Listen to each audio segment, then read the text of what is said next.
Milanas Kundera yra vienas iš žymiausių čekų 20-ojo amžiaus autorių, ne tik prozininkų, bet taipogi buvo savo laiku rašęs ir eilėraščius, parašęs keletą pjesių, o išeivijoje taip pat rašęs ir labai įdomią, sakyčiau, eseistiką.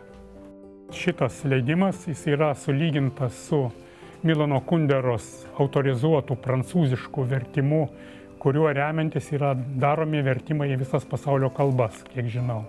Taip, kad čia yra pagal autoriaus valią.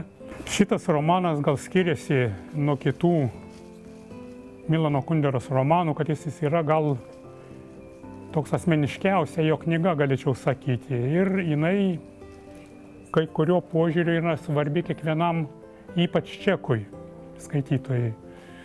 Todėl, kad kalba jame eina apie vieną labai svarbų 20-ojo amžiaus įvykį, tai būtent apie Prahos pavasarį ir okupaciją, broliškų vadinamų socialistinių šalių okupaciją, kuri nuslopino tą Prahos pavasarį.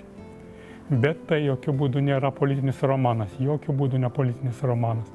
Tai yra daug rimtesnė ir gilesnė literatūra. Joje kalbama iš tikrųjų apie žmogaus lemtį šioje žemėje, apie tą būties sunkumą, būties lengvybę.